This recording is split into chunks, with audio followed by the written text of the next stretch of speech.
नमस्कार दोस्तों, मैं हूं अंग्रेज सिंह सरदार गोट फार्म से। आज रिशानी बुरथल के अंदर आया हूं। मेरे साथ हैं विकास जी गुजर, और अगर उनकी एज की बात करें तो 22 साल, बहुत ही युवा लड़के हैं। एक अगर आप सामने देखोगे तो डिजिटल फार्म भी बहुत बढ़िया तैयार कर रहे हैं। रिंकू जी, एक बार हमारे दर्शकों को राम राम कर दो, और अपना नाम और अपनी जगह का नाम और ये सारा कुछ बता दे एक बार। राम राम जी, मेरा नाम रिंकू गुजर है। मेरी उम्र 22 साल है और गांव रिशानी, तहसील आमेर, जिला जयपुर में रहता हूँ। विकास जी, अगर बात करें तो बहुत सारे युवा इस समय की अगर उम्र की बात करें अपने, तो 20-22 साल की उम्र के अंदर बच्चे जहाँ तो खेलने के लिए चले जाते हैं, यहाँ अगर बात करें तो मोबाइल के अंदर चले जाते हैं। तो एक आप बड़ी सोच लेकर आए हो कि एक बड़ा देख रहा हूँ कि बड़ा डिजिटल कहते हैं जिसको कह सकते हैं। अगर ये अपने आसपास के गांवों की बात करें तो इसके अंदर ऐसा फार्म नहीं है। तो ये सोच कहाँ से और किस तरीके से आए हो आप? जी, ये हमारे पूर्वजों से, ये हमारे दादा परदादा सभी पशु रखते थे, पिताजी भी रखते थे, इसलिए हम इसी बिजनेस में आ गए सर।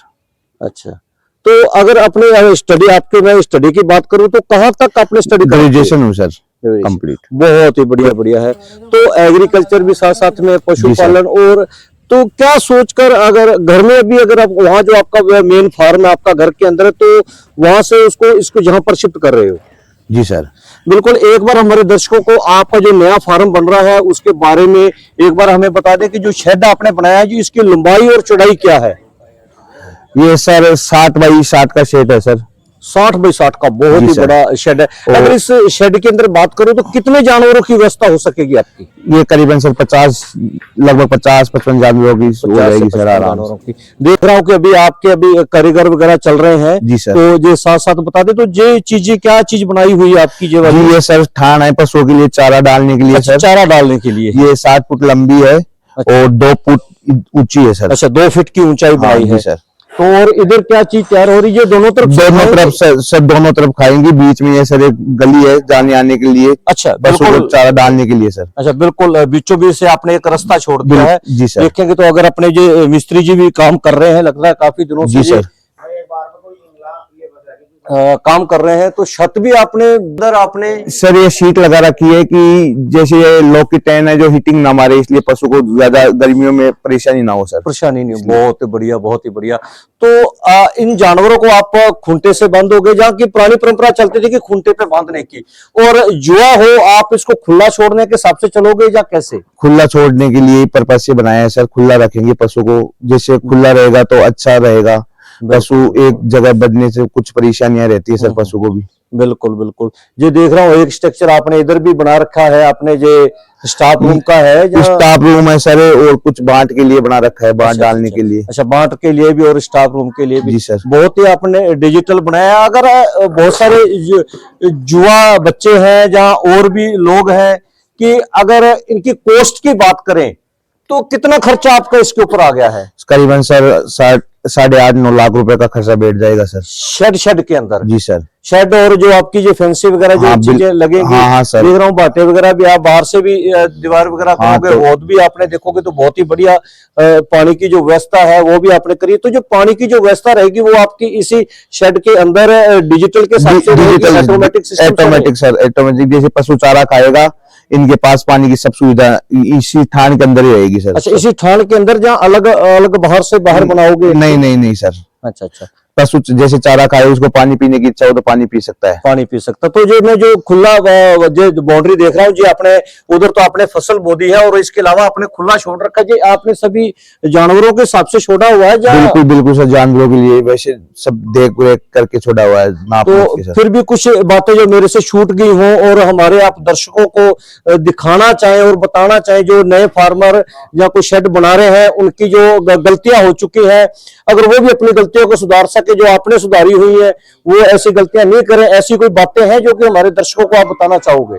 सबसे बड़ी तो रीजन यही होती है, पशुपालकों के पास चारा खिलाने के लिए ठान अच्छी नहीं होती। बिल्कुल, बहुत बढ़िया आपने बताया कि पशुपालकों के लिए ठान और सबसे चारा डालने की व्यवस्था जो होती है वो बढ़िया होनी चाहिए सर। उसमें क्या पशु आराम से खा सके, आराम से रह सके, सब सुविधा होनी चाहिए सर थान के अंदर। बिल्कुल।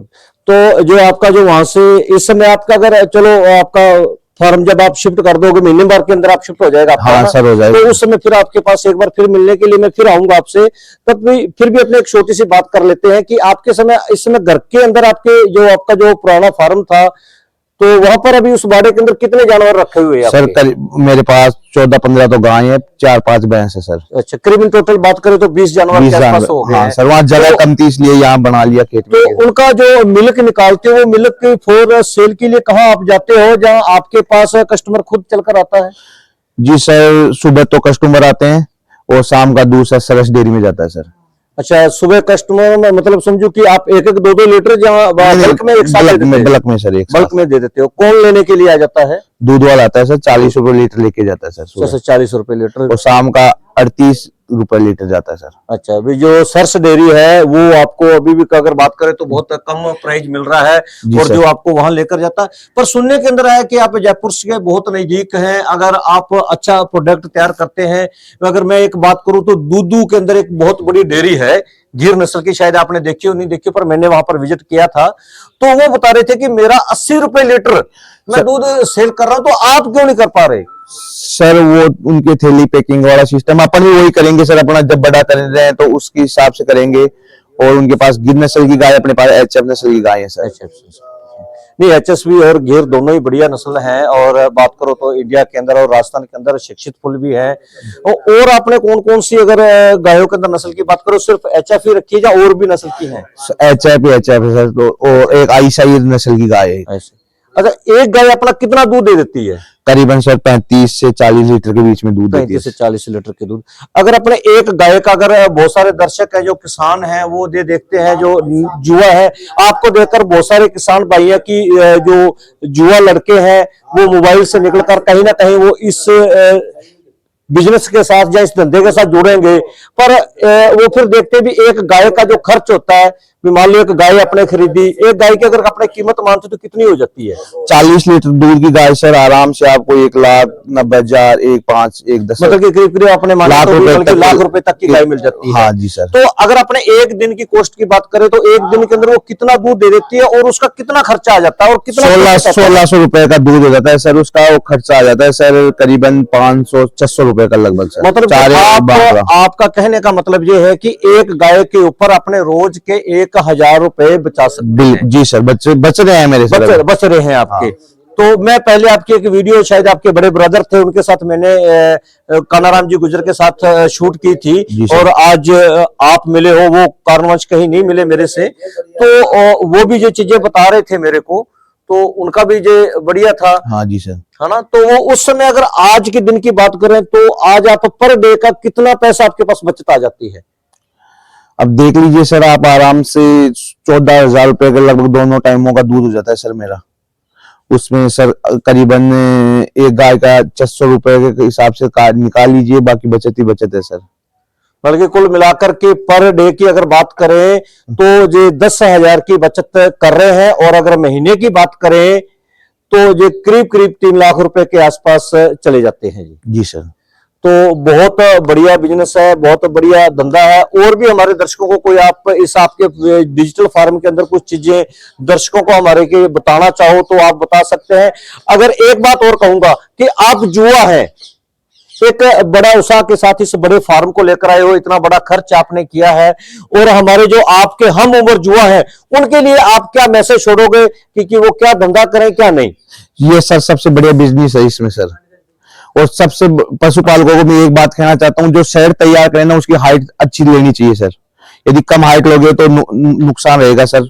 अच्छी हाइट पर कभी कोई नुकसान नहीं रहता सर। गाय गर्मियों में परेशान होना, कम हाइट में, अच्छी हाइट लगी तो बिल्कुल। अगर राजस्थान की बात करें तो बहुत बड़ा टेम्परेचर होता है, और इस वजह से आपने हाइट लिया। दर्शकों की एक बहुत महत्वपूर्ण चीज बताई है कि जब भी आप शेड का निर्माण करें तो उसकी जो हाइट है काफी ऊंची रखें, तब कि आपका जो टेम्परेचर है, गायें आपकी परेशानी है वो सुख सुविधा के साथ रहे। तो दोस्तों और नई वीडियो के साथ फिर मैं आपसे मिलूंगा दोस्तों, तब तक के लिए जय हिंद, जय भारत।